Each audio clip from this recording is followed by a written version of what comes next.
جو ہے نا اللہ کی مخلوق ہیں، ایسی مخلوق ہیں کہ وہ اللہ کی نافرمانی نہیں کرتے. لا یعصون اللہ ما امرہم ویفعلون ما یؤمرون. جو اللہ حکم دیتا ہے وہ ڈائریکٹ کراتے ہیں، وہ اللہ کی نافرمانی نہیں کرتے. اللہ اس مخلوق کو حکم دے رہا ہے کہ اسجدوا لآدم، کہ آدم کو سجدہ کرو. اب دیکھیں اللہ نے اس انسان کو کتنا مقام، کتنی تعظیم دی کہ فرشتے جو اللہ کی نورانی مخلوق ہیں، ایسی مخلوق کہ جو اللہ کی نافرمانی نہیں کرتے، اللہ ان سے کہہ رہا ہے کہ اس انسان کو سجدہ کرو. اس سے آپ اندازہ لگا سکتے ہیں کہ اللہ نے اس انسان کو کتنی تعظیم دی. یہ انسان، یہ واحد مخلوق ایسی ہے کہ اس کو اللہ نے یہ اہلیت دی ہے کہ یہ کچھ پڑھ کے، کچھ سیکھ کے، کچھ سمجھ کے اپنے اندر تبدیلی لا سکتا ہے. یہ اپنی زندگی کو بدل سکتا ہے، یہ اپنی آخرت کو کامیاب بنا سکتا ہے. یہ اس دنیا کو چھوڑ کر وہ دنیا جس کے بارے میں اللہ نے فرمایا وَمَا الْحَيَاةُ الدُّنْيَا إِلَّا مَتَاعُ الْغُرُورِ، اس دنیا کو چھوڑ کر وہ جو اصل اور ابدی زندگی ہے اس کے لیے کچھ تیاری کرتا ہے. اور یہ اہلیت یہ صرف انسان کو دی ہے. انسان کو یہ بڑا امتیاز ہے. اس کو اللہ نے عقل دی ہے، سمجھ دی ہے. وہ سمجھ سکتا ہے کہ یہ صحیح ہے، یہ غلط ہے، یہ کرنا چاہیے، یہ نہیں کرنا چاہیے، یہ راستہ مجھے جہنم کی طرف لے جائے گا، یہ راستہ مجھے جنت کی طرف لے جائے گا.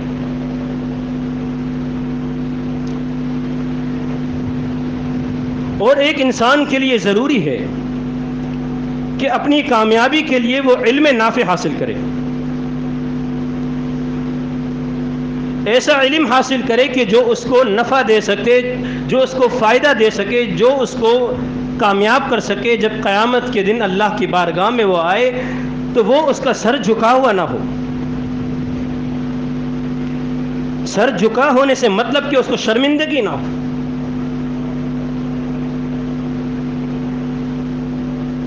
اس کو یہ احساس نہ ہو کہ میں دنیا میں کیا کر کے آیا ہوں. اللہ تعالیٰ نے قرآن مجید میں فرمایا کہ قُلْ هَلْ يَسْتَوِي الَّذِينَ يَعْلَمُونَ وَالَّذِينَ لَا يَعْلَمُونَ. کہہ دیجئے کہ علم والے اور بغیر علم والے کبھی بھی برابر نہیں ہو سکتے. یہاں استفہام انکاری ہے. جو طلباء، جو علماء بیٹھے ہیں وہ سمجھ سکتے ہیں کہ کبھی بھی ایک شخص جو علم حاصل کرتا ہے دوسرا علم حاصل نہیں کر سکتا. یہ دونوں برابر نہیں ہو سکتے.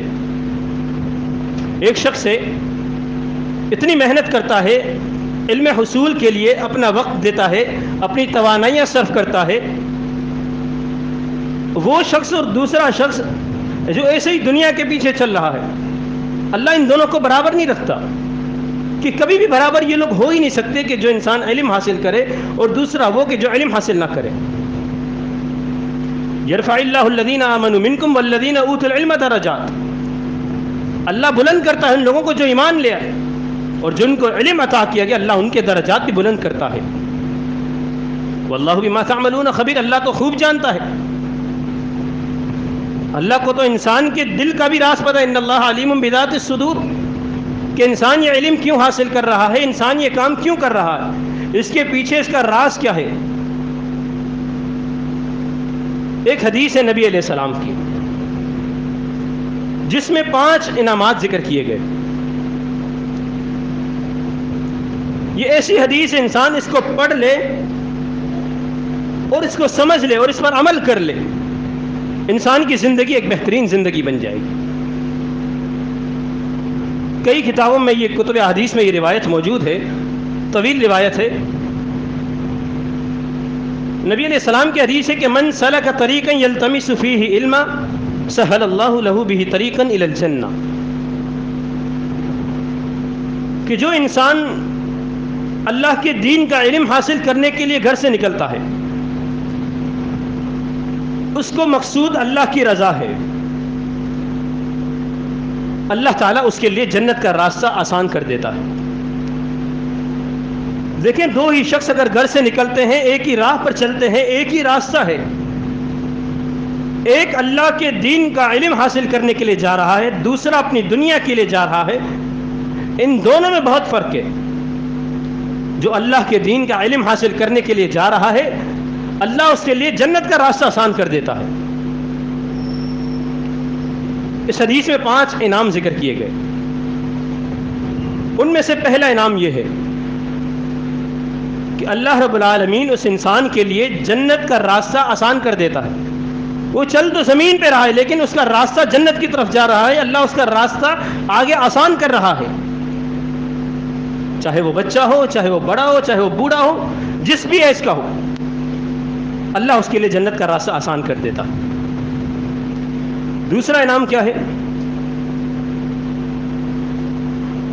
کہ فرشتے، دیکھیں اگر اس وقت اگر انسان، ایک مثال دے کر سمجھاتا ہوں، اگر بادشاہت ہو، کوئی بادشاہ آ جائے، وقت کا وزیر آ جائے، کوئی بڑا آ جائے، اس کے پروٹوکول کے لیے لوگ کیا کیا نہیں کرتے، بہترین سے بہترین قالین بچھا دیتے ہیں، لوگ خود لیٹ جاتے ہیں کہ ہمارے اوپر سے یہ چل کے چلا جائے، اتنی عزت اتنی تکریم اس کو دیتے ہیں۔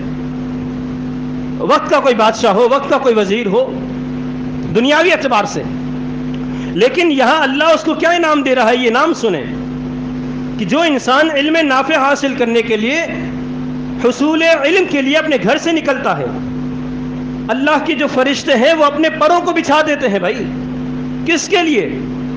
اس انسان کے لیے کہ جس کو دنیا نہیں جانتی، جس کو دنیا بڑی حقیرانہ نظر سے دیکھتی ہے۔ آج ایک دین کے داعی کو، دین کے طالب علم کو، جو اللہ کے دین کا علم حاصل کرنے والا ہو، اس کو دنیا آج حقیرانہ نظر سے دیکھتی ہے۔ یہ فرشتے اس کے لیے اپنے پروں کو بچھا دیتے ہیں۔ اور نبی علیہ السلام کی ایک حدیث ہے، اس حدیث کو سنتے ہیں، پڑھتے ہیں تو ایمان تازہ ہو جاتا ہے، بڑی خوشی ہوتی ہے کہ اللہ نے کتنا انعام رکھا ہے کس کے لیے، کہ جو اللہ کے دین کا علم حاصل کرتا ہے، جسے دنیا میں اللہ کا ایک گھر ہے، بیت اللہ۔ فرشتوں کے بارے میں آتا ہے کہ فرشتے، بیت المعمور ایک آسمانوں پر ایک گھر ہے، وہاں وہ نماز پڑھتے ہیں۔ ایک فرشتہ ایک دن نماز پڑھتا ہے، اس کی باری قیامت تک کبھی نہیں آئے گی۔ فرشتے بلینوں میں، ملینوں میں، اندازہ نہیں لگا سکتے، میرے اور آپ کے کیلکولیٹر فیل ہو جائیں گے۔ اتنے فرشتے کیوں بیٹھے ہیں؟ میرے اور آپ کے لیے پر بچھائے بیٹھے ہیں کہ جو اللہ کے دین کا علم حاصل کرنے کے لیے اپنے گھر سے نکلتا ہے، فرشتے اپنے پروں کو بچھا دیتے ہیں۔ فرشتے کتنے کہ ایک دن جو اس گھر میں طواف کر لے، نماز پڑھ لے بیت المعمور کے اندر، اس کی قیامت تک دوسری بار کبھی باری نہیں آئے گی۔ یہ فرشتے آسمانوں تک لگے ہوئے ہیں، اپنے پروں کو بچھائے ہوئے، کس کے لیے؟ دین کے طالب علم کے لیے، جو اپنا وقت، اپنی مصروفیت، اپنی توانائی اللہ کے دین کے علم کے لیے وقف کر رہا ہے۔ اس فرشتے کی، اور دن میں اس جگہ پر 70,000 فرشتے ایک دن میں نماز پڑھتے ہیں، پھر دوسرے فرشتے کی قیامت تک کبھی باری آ ہی نہیں سکتی، نہیں آئے گی۔ نبی علیہ السلام کی حدیث ہے۔ یہ اتنا پروٹوکول، اتنی تعظیم، اتنی عزت، اتنا مقام، اتنا مرتبہ اللہ کس کو دے رہا ہے؟ اس انسان کو دے رہا ہے جو اللہ کے دین کا علم حاصل کرتا ہے۔ اس علم نافع کی بڑی قدر و منزلت ہے، مجھے اور آپ کو نہیں معلوم، ہمیں کیا فرق پڑتا ہے؟ یہ دیکھیں اللہ کتنا مقام، کتنا مرتبہ دے رہا ہے صرف اس ایک انسان کو کہ جو اللہ کے دین کے علم کو حاصل کرنے کے لیے اپنے گھر سے نکلتا ہے۔ تیسرا انعام کیا ہے؟ نبی علیہ السلام کی حدیث ہے کہ جو شخص حصول علم کے لیے گھر سے نکلتا ہے، میں اور آپ، زمین و آسمان میں جتنی بھی مخلوق ہے، میں اور آپ نہیں گن سکتے انہیں۔ سمندر کی کتنی مچھلیاں ہیں کوئی اندازہ نہیں لگا سکتا، کوئی تہ تک جا ہی نہیں سکتا کہ کتنی مچھلیاں روز جنم لیتی ہیں، کتنی مچھلیاں سمندر کے اندر پڑی ہیں۔ کتنے درندے کتنے پرندے کوئی اندازہ نہیں لگا سکتا. چونٹیاں کتنی ہیں اپنے بلوں کے اندر، میں اور آپ اس کا اندازہ نہیں لگا سکتے. اللہ کی جتنی بھی مخلوق ہے، چاہے وہ درندے ہو پرندے ہو، چاہے وہ چونٹیاں ہو، چاہے وہ مچھلیاں ہو، اللہ کی جو بھی مخلوق ہے وہ ساری کی ساری مخلوق کس کام میں مصروف ہے. آج ہر انسان کا یہ شکوہ ہوتا ہے نا، یہی پریشانی ہوتی ہے کہ میرے معاملات حل ہو جائیں، اللہ مجھے معاف کر دے، میرے یہ معاملات سارے حل ہو جائیں. ہر انسان ایک دوسرے کو کہتا پھرتا ہے کہ میرے لیے دعا کر دو، میرے لیے دعا کرو، میرے یہ معاملات آسان ہو جائیں. یہاں پر اللہ ان مخلوقات کی ذمہ داری لگا رہا ہے. کون سی مخلوقات کے میں اور آپ ان کو کیلکولیٹر نہیں کر سکتے، کوئی حساب نہیں لگا سکتا، کوئی گن نہیں سکتا. کتنی مخلوقات زمین کے اندر ہے، آسمانوں کے اندر ہے، سمندر کے اندر ہے، پہاڑوں کے اندر ہے، بلوں کے اندر ہے، میں اور آپ اس کا اندازہ بھی نہیں لگا سکتے. اللہ نے ان ساری مخلوقات کو ایک کام دے دیا ہے. کیا کام ہے؟ یہ میرا بندہ حصول علم کے لیے، علم نافع کے لیے گھر سے نکلا ہے، دین کا علم حاصل کرنے کے لیے نکلا ہے. تمہارا کام کیا ہے کہ اس کے لیے دعائیں کرو. جب اللہ کسی کو کہہ دے کہ میرے اس بندے کے لیے تم دعائیں کرو، پھر اس انسان کو کیا ہی کہنا اس کا.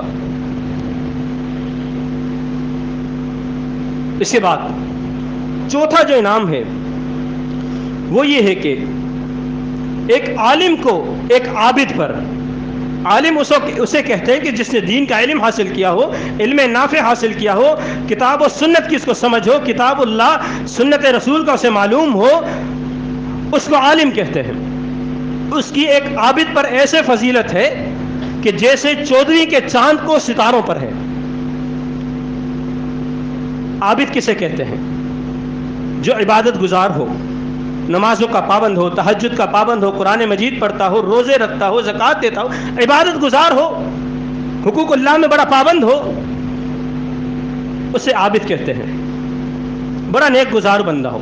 ایک عالم کی اس عابد پر فضیلت کیسے ہے؟ ایسے ہے جیسے 14ویں کے چاند کو ستاروں پر فضیلت ہے. چاند ہوتا ہے، اس کے ساتھ ستارے بھی ہوتے ہیں. ستارے بڑے معمولی نظر آتے ہیں، اس چاند کے مقابلے میں اس ستاروں کی روشنی کوئی معنی نہیں رکھتی، کوئی اہمیت نہیں رکھتی.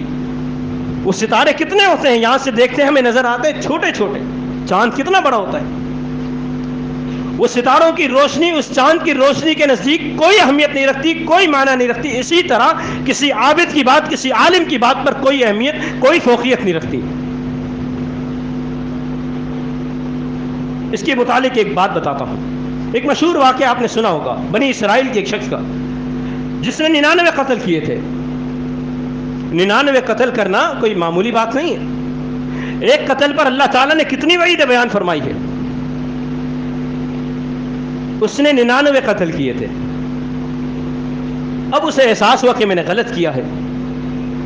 وہ یہ چاہتا تھا کہ میں معافی مانگوں، اللہ سے استغفار کروں، توبہ کروں، میرا معاملہ درگزر ہو جائے، اللہ مجھے معاف کر دے، آئندہ میں یہ کام نہیں کروں گا. وہ گیا کسی کے پاس. تفصیلی واقعہ ہے، آپ جانتے ہیں. اس نے اس سے پوچھا کہ بھائی میں نے 99 قتل کیے، مجھے کوئی حل بتائیں کہ میری معافی ہے. اس نے کیا کہا؟ بھائی تم نے 99 قتل کیا، اللہ تمہیں کیسے معاف کرے گا؟ وہ عابد بندہ تھا عبادت گزار. اس نے کیا کیا کہ 99 کیے تو ایک اور کرتا ہوں، 100 پورے کر دیتا ہوں. جب معافی نہیں ہے تو پھر 99 پہ کیوں رکوں؟ اس نے اسے بھی قتل کر دیا. آگے گئے، ایک عالم سے ملاقات ہوئی. اس عالم سے ملاقات ہوئی، اس نے اسے یہ معاملہ بتایا. اس نے بولا بھائی کیوں نہیں، تمہاری معافی تو ہے. تفصیلی واقعہ ہے. پھر اسے ایک جگہ بھیجا، جو معاملہ ہوا تفصیلی واقعہ آپ جانتے ہیں. ہمارا مقصود یہاں پر صرف یہ ہے کہ یہاں پر آپ دیکھیں کہ ایک عالم کو ایک عابد پر کیسے فضیلت ہے. ہمارے یہاں تو ہر عابد مفتی بنا پھرتا ہے. ایک مجموعہ بنا ہو، ایک گروہ بیٹھا ہو، وہاں ایک عالم ہو، 5 عابد ہو. سوال عالم سے ہوگا، جواب عابد دے گا، عالم صرف سن رہا ہوگا. یہاں علماء کو اہمیت نہیں دی جاتی. یہاں علماء کو پاؤں کے نیچے روننے کی کوششیں کی جاتی ہیں. کئی ایسے لوگ آج بھی اس دنیا میں، اس معاشرے میں ایسے لوگ زندہ ہیں کہ جو علماء کو علماء نہیں سمجھتے، جن کی اپنی گھر میں کچھ اہمیت نہ ہو، گھر میں نہ چلتی ہو، علماء کو کچھ نہیں سمجھتے. علماء پر تعین، علماء پر زبان درازی کرتے ہیں. کبار علماء پر، جو بڑے بڑے علماء ہیں، جن کے بارے میں بڑے بڑے محدث بڑے بڑے علماء گواہی دیں، ان علماء کو بھی وہ نہیں چھوڑتے۔ سفیان ثوری رحمہ اللہ کا ایک قول ہے کہ اگر ایک عالم پہاڑ کی چوٹی پر بھی موجود ہو تو تم اس کے پاس روز جاؤ۔ کیوں جاؤ؟ اس سے اس کا علم لینے جاؤ، روزانہ کی بنیاد پہ اس کے پاس جاؤ۔ یہ تھکاوٹ تمہیں اتنی محسوس نہیں ہے کہ اس تھکاوٹ سے زیادہ جو تمہیں وہ علم دے گا وہ زیادہ عزیز ہے۔ تم جاؤ گے تمہیں تھکاوٹ ہوگی، اس تھکاوٹ سے زیادہ تمہیں جو اس سے علم ملے گا وہ زیادہ بہترین اور عزیز ہوگا۔ ابن قیم رحمہ اللہ کا قول ہے کہ جس قوم میں جس علاقے میں ایک عالم نہ ہو، اس قوم والوں پر اس علاقے والوں پر ہجرت کرنا فرض ہے، ضروری ہے وہ ہجرت کر کے چلے جائیں اس بستی میں جہاں عالم موجود ہو۔ علماء کے مقام، علماء کے مرتبے کو ہم نہیں سمجھتے۔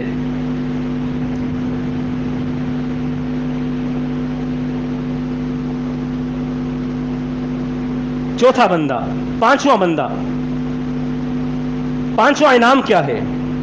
نبی علیہ السلام کی حدیث ہے کہ العلماء ورثۃ الانبیاء، کہ جو علماء ہیں یہ انبیاء کے وارث ہیں۔ اور نبی علیہ السلام کی حدیث ہے کہ انبیاء کا ورثہ کیا ہے؟ نہ مال ہے، نہ دولت ہے، نہ حسب و نسب۔ انبیاء کا ورثہ، انبیاء کا ورثہ کیا ہے؟ وہ علم ہے۔ یہ علماء جو دین کا علم حاصل کرتے ہیں یہ انبیاء کے وارث ہیں، یہ انبیاء کرام کے وارث ہیں۔ جو انہوں نے ورثہ چھوڑا یہ ان کے وارث ہیں جو علماء ہیں۔ اور ایک عالم کی تنقیص کرنا، ایک عالم کے کردار پر، ایک عالم پر بات کرنا، یہ اس کی نہیں، اس کے علم کی تنقیص ہے۔ اس کو برا بھلا کہنا، اس کو نہیں، اس علم کو برا بھلا کہنا۔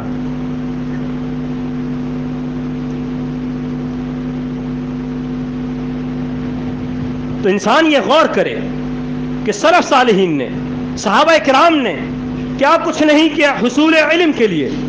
کئی سفر کیے، اتنے طویل سفر کیے کہ جس کا میں اور آپ سوچ کے ہماری عقل دنگ رہ جاتی ہے کہ اتنے بھی طویل سفر کس لیے؟ ایک حدیث کے لیے۔ آج ہمیں تو کئی احادیث کھڑے کھڑے بیٹھے بٹھائے مل جاتی ہیں، ہمیں کیا قدر ہے اس کی؟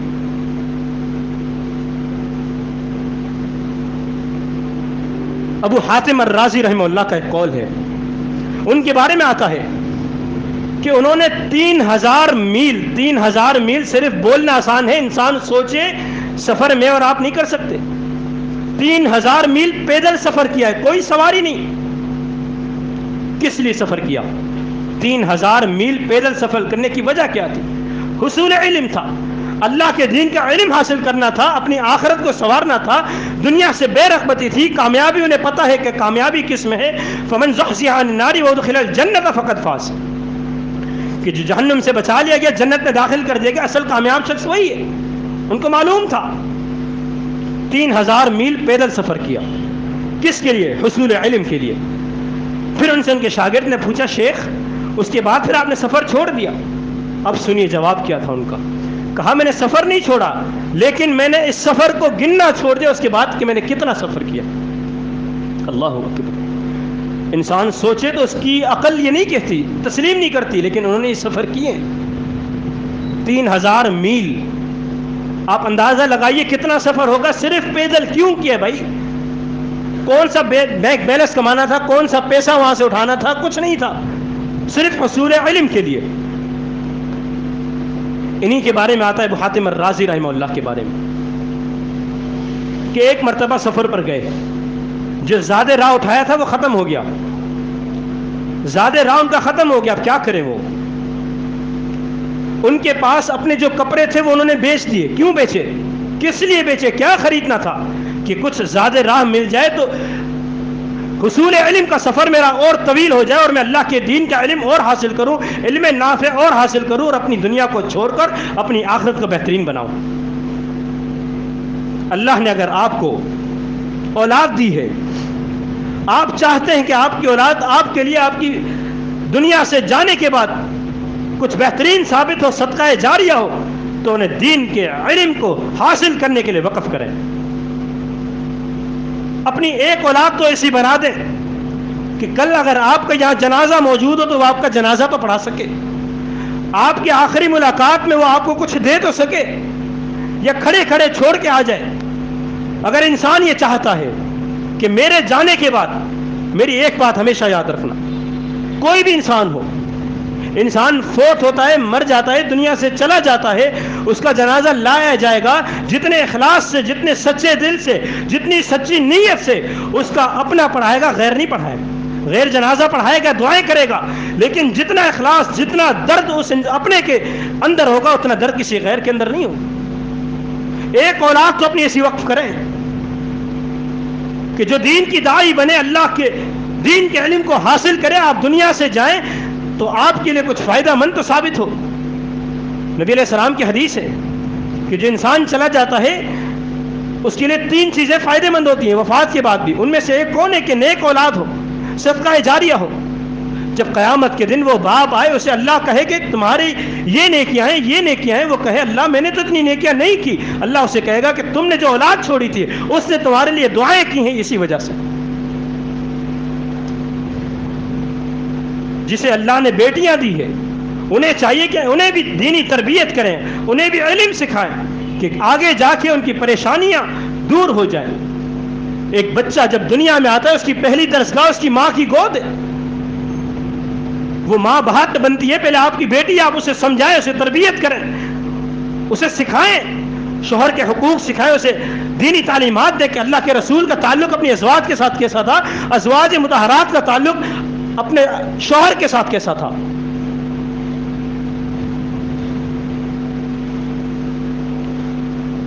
عبد المنان نذیر آبادی رحمہ اللہ یہ ایک ادارے میں جاتے ہیں میاں نذیر محدث دہلوی کے، وہاں جا کر ان سے کہتے ہیں کہ مجھے آپ کے ادارے میں ایڈمیشن چاہیے، مجھے آپ کے ادارے میں علم حاصل کرنا ہے، مجھے داخلہ دیجیے، میں یہاں رہ کر آپ کے ادارے میں علم حاصل کروں گا۔ وہ نے ان کا ٹیسٹ جو ہوتا ہے جائزہ وغیرہ وہ لیا، وہ کلیئر ہو گئے، جائزے میں پاس ہو گئے۔ انہیں کہا کہ آپ کلیئر ہیں لیکن ہم آپ کو داخلہ نہیں دے سکتے۔ بھائی کیوں داخلہ نہیں دے سکتے، کیا معاملہ ہے؟ کہا ہمارے پاس وسائل اتنے نہیں ہیں کہ ہم آپ کو کھانے کا بندوبست کر سکیں، ہمارے پاس اتنے وسائل نہیں ہیں۔ انہوں نے کہا میں کہ یہاں پڑھنے آیا ہوں، میں کھانے پینے نہیں آیا۔ انہیں ان کے اصرار پر داخلہ دے دیا گیا۔ جب داخلہ دے دیا گیا انہوں نے جو ان کے ساتھ طلباء تھے ان کو کہا کہ سب جب کھانا کھاؤ تو آخری نوالا میرے لیے رکھ دینا، جو آخری نوالا ہوگا وہ آپ نے میرے لیے رکھنا ہے، میں سب کے برتن سے آخری نوالا کھا کر اپنا پیٹ بھر لوں گا۔ وقت کا بادشاہ، وقت کا عزیز، اس کو ایک خواب آتا ہے کہ فلاں ادارے میں ایک بچہ ہے، اس سے تمہیں کھانا پہنچانا ہے، تمہاری یہ ذمہ داری ہے۔ ایک خواب آیا اس نے اگنور کر دیا، ایسے ہی خواب ہوگا۔ مسلسل دوسری بار آیا، اس نے چھوڑ دیا۔ جب 3 سے 4 بار مسلسل یہ خواب آیا وہ پریشان ہو گیا کہ ایک ہی خواب آ رہا ہے، ایک ہی بچہ دکھایا جا رہا ہے، اسے کھانا پہنچانا ہے، آخر بات کیا ہے، وجہ کیا ہے؟ وہ جاتے ہیں وہاں اس ادارے میں، جا کر ان کے استاد سے کہتے ہیں کہ آپ کے ادارے کے جتنے بچے ان سب کو بلائیں، ایک ہی بچہ، ایک ہی انسان آپ کے خواب میں روز آئے، آپ اسے پہچان جائیں گے کہ یہی بندہ ہے جو میرے خواب میں آتا ہے روز۔ اس کو بلایا، اس سے پوچھا، اسے بتایا گیا اس ادارے کے معاملات، پھر اس سے کہا کہ مجھے ایک خواب آتا ہے روز، اور اس خواب کا جو اصل جو محور ہے وہ یہی ہے کہ اس بچے کو مجھے روز آ کے کھانا پہنچانا ہے۔ تو اللہ تعالیٰ اپنے بندوں کی قدر کرتا ہے، وما کان ربک نسیہ، اللہ بھولتا نہیں ہے۔ ایک انسان جب اللہ کے لیے قربانی دے تو اللہ اس کی قربانیوں کی قدر کرتا ہے۔ اللہ اپنے بندے کی ہر نیکی، ہر عمل، ہر قربانی کی قدر کرتا ہے، اللہ اس کا بہترین بدلہ دیتا ہے۔ بقی بن مخلد، اپنی بات مکمل کرتا ہوں کچھ اقوال بیان کر کے، 3 سے 4 منٹ آپ کے مزید اوپر لوں گا۔ بقی بن مخلد رحمہ اللہ 3 بر اعظم سفر کے، کیوں؟ حصول علم کے لیے۔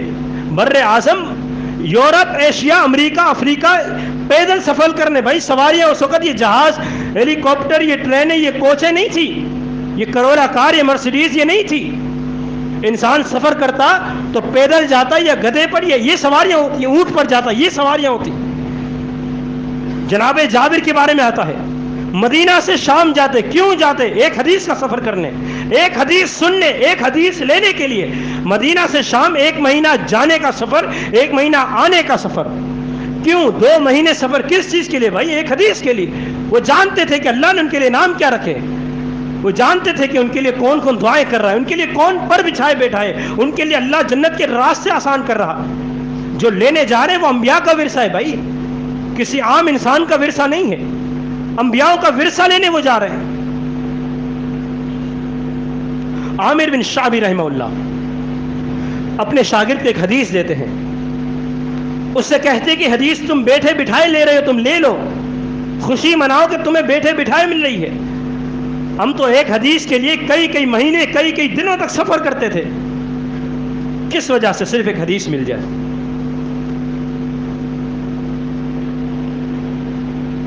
جہاں انسان علم حاصل کرتا ہے وہاں علم حاصل کرنے کے ساتھ اسے چاہیے کہ اپنے علم میں اخلاص پیدا کرے۔